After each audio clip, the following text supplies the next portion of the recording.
Hello dear students, good morning to all of you. आज की class में हम देखेंगे पार्ट ऑफ स्पीच का सेकेंड पार्ट जिसका नाम है प्रोनाउन। आज हम इस क्लास में प्रोनाउन के बारे में पूरा डिटेल में पढ़ेंगे कि प्रोनाउन क्या होता है और उसका यूज़ क्या है। उसके टाइप्स के बारे में नहीं पढ़ेंगे, लेकिन उसमें एक महत्वपूर्ण चीज़ है जिसको बोलते हैं पर्सन, जो हम सेंटेंस बनाने में अक्सर यूज़ करते हैं। तो आज हम उसी के बारे में पूरा डिटेल में पढ़ेंगे। तो चलिए डियर स्टूडेंट्स, क्लास स्टार्ट करते हैं। प्रोनाउन को हिंदी में कहते हैं सर्वनाम।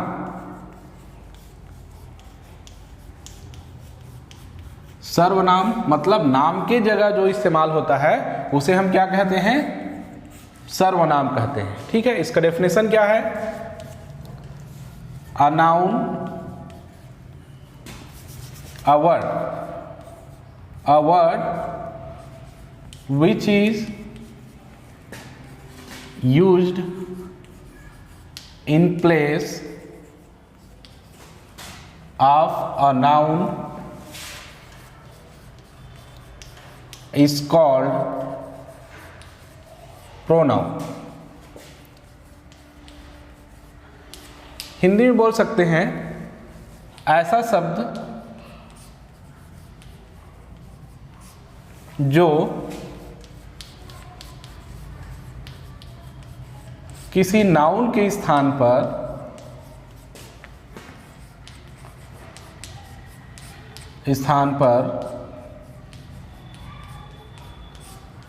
प्रयोग होता है उसे प्रोनाउन कहते हैं।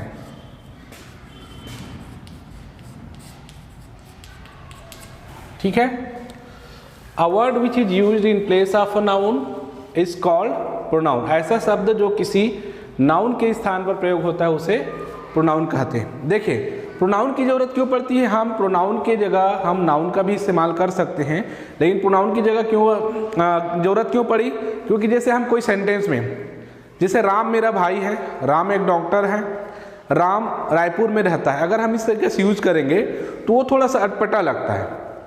तो नाउन को बार बार उसका रिपीटिशन ना हो, बार बार उसका प्रयोग ना हो, इसलिए उसकी जगह में प्रोनाउन यूज करते हैं। तो राम मेरा भाई है, ही इज़ अ डॉक्टर, वह एक डॉक्टर है।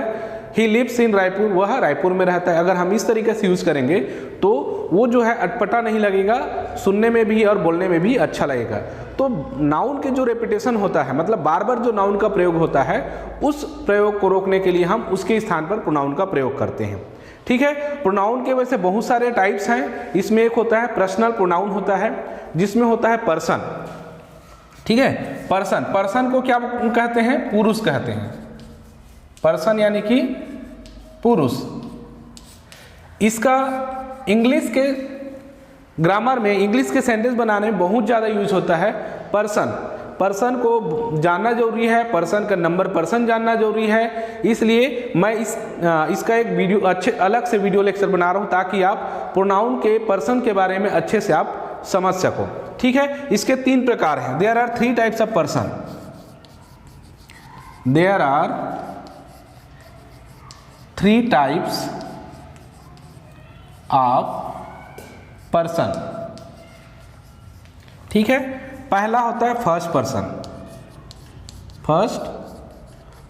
पर्सन।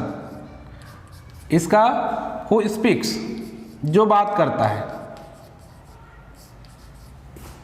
जो बात करता है। जैसे कि मैं अभी बात कर रहा हूं, मतलब मैं क्या हूं? फर्स्ट पर्सन हूं। ठीक है, तो फर्स्ट पर्सन में 2 चीज होते हैं, एक सिंगुलर होता है, दूसरा प्लूरल होता है। मतलब जितने भी पर्सन हमारे यहाँ पे पढ़ेंगे, सबका एक सिंगुलर और दूसरा का प्लूरल होता है। ठीक है, तो जैसे कि फर्स्ट पर्सन हु स्पीक्स, जो बात करता है उसे फर्स्ट पर्सन कहते हैं। जैसे मैं अभी बात करूँ, यानी कि मैं क्या कहलाऊंगा? First person कहलाऊंगा। तो चलिए इसके देखते हैं कि फर्स्ट पर्सन में क्या क्या चीज आते हैं।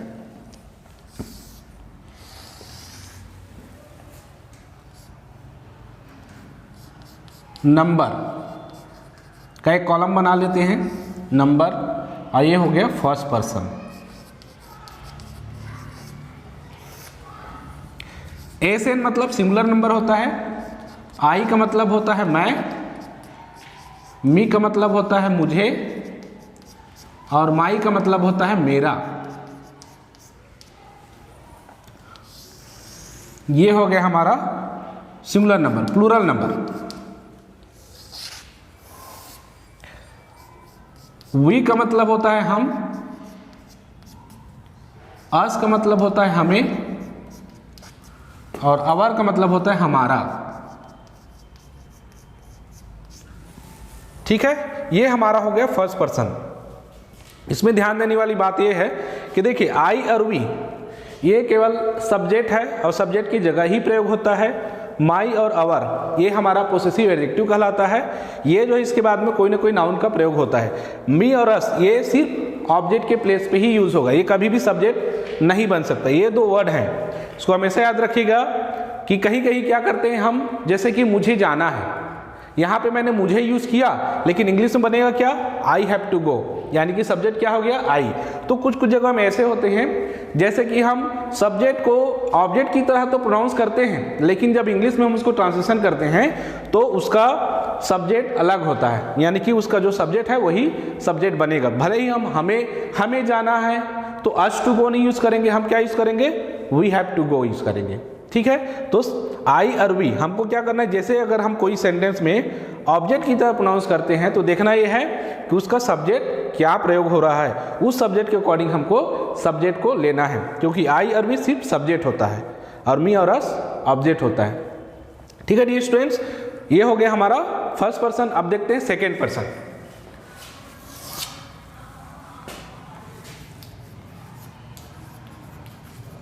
सेकेंड पर्सन, सेकेंड पर्सन क्या होता है, हु लिसन्स, जो सुनता है।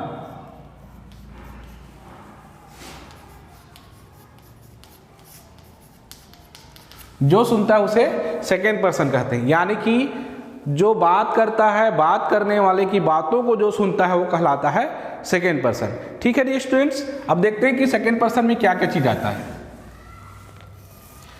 वैसे यहां पे बना लेंगे हम नंबर, ये हो गया सेकेंड पर्सन।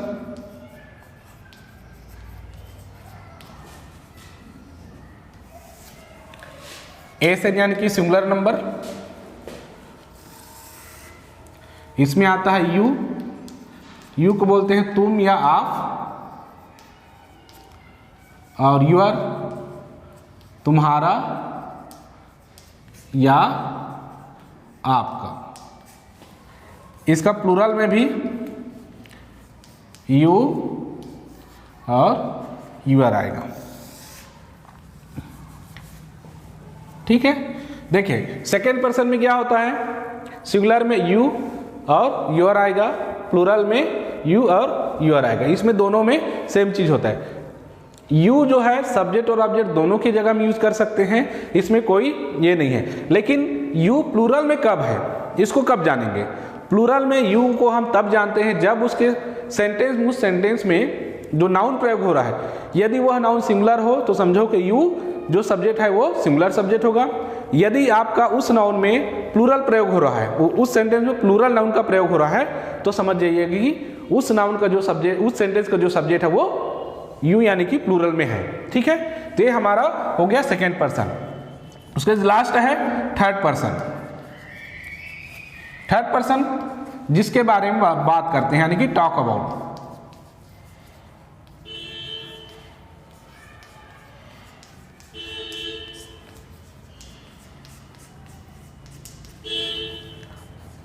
जिसके बारे में बात किया जाता है।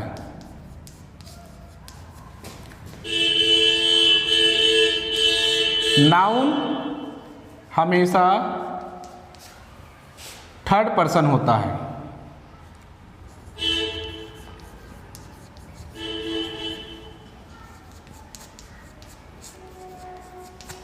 ठीक है, हमेशा याद रखिएगा कि नाउन जो है वो हमेशा थर्ड पर्सन होता है। ठीक है, थर्ड पर्सन टॉक अबाउट मतलब जिस चीज के बारे में बात करते हैं जो यहाँ पे मौजूद नहीं है। ठीक है, तो ऐसे चीज के बारे में हम बात करते हैं जनरली, तो वो क्या होता है, थर्ड पर्सन कहलाता है। ठीक है, थर्ड पर्सन नाउन हमेशा थर्ड पर्सन में होता है। अब नाउन का भी दो होते हैं, सिंगुलर नंबर और प्लूरल नंबर होता है, वो नाउन के क्लास में हम पढ़ लेंगे नंबर में।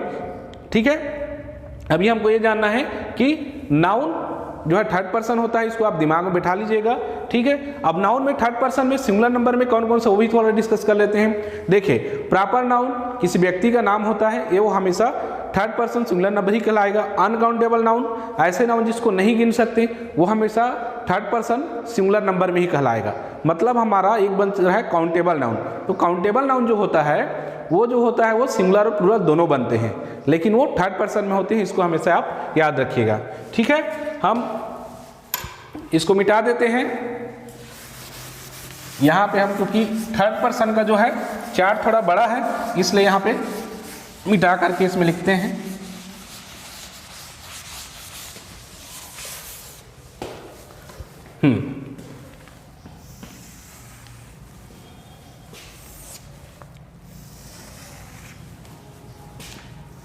इसमें एक तरफ नंबर आएगा, एक तरफ जेंडर आएगा, और इस तरफ हम जेंडर लिख देते हैं, ठीक है।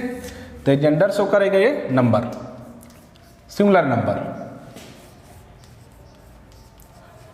मास्कुलाइन,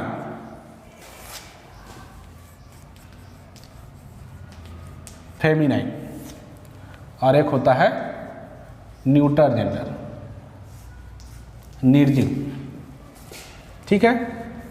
मास्कुलाइन में यानी कि पुल्लिंग, ऐसा लिंग जो पुरुष जाति का बोध कराता है वो पुल्लिंग कहलाता है, यानी कि मास्कुलाइन कहलाता है। इसमें हमारा आएगा ही का मतलब होता है वह, हिम मतलब होता है उसे, और हीज का मतलब होता है उसका। फेमिनाइन, ऐसा नाउन जो स्त्री जाति का बोध कराता है उसे हम फेमिनाइन कहते हैं, यानी कि स्त्रीलिंग कहते हैं। इसमें हम सी लगाएंगे वह के अर्थ में, और हमारा ऑब्जेक्ट बन जाएगा उसे, और यह हो जाएगा पोसेसिव एडजेक्टिव में उसकी। उसी प्रकार से इसमें ईट आता है, ईट वह, कहीं कहीं डैट का भी प्रयोग करते हैं, ठीक है। डैट का भी प्रयोग होता है वह के अर्थ में, निर्जीव चीज़ों के लिए। ईट मतलब उसे, और इट्स मतलब उसका। ये जो है निर्जीव चीज़ों के लिए हम यूज़ करते हैं ऐसे एक्शन या ऐसे नाउन जो निर्जीव हो, या ऐसे एक्शन जो नेचुरल चीज़ होते हैं, प्राकृतिक घटनाओं से रिलेटेड होते हैं। तो उस प्रकार की स्थिति में हम क्या करते हैं, न्यूटर जेंडर यानी कि ईट का प्रयोग करते हैं सब्जेक्ट के रूप में। प्लूरल नंबर, दे मतलब वे, दे मतलब उन्हें, देयर मतलब उनका।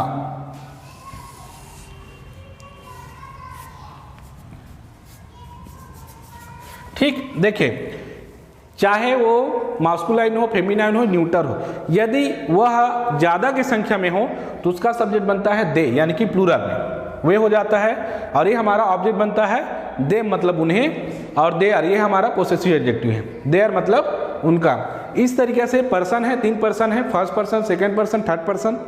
इसका सिंगुलर नंबर, प्लूरल नंबर भी जानना जरूरी है, और इन तीनों पर्सन के बारे में अच्छे से नॉलेज होना भी जरूरी है, तभी आप सब सेंटेंस को अच्छी तरीके से आप बना सकते हैं, ट्रांसलेट कर सकते हैं, इन चीज़ों के बारे में अच्छे से जानकारी हो। तो आई होप ये जानकारी जो है आपके लिए इनफ रहेगा, और किसी प्रकार से कोई डाउट हो तो बिल्कुल मुझे कमेंट्स बॉक्स में ज़रूर कमेंट्स करिए, और मेरे चैनल को सब्सक्राइब करिए, शेयर करिए और लाइक ज़रूर करिए। आई होप कि आपको ये वीडियो अच्छा लगा हो, पसंद आया हो।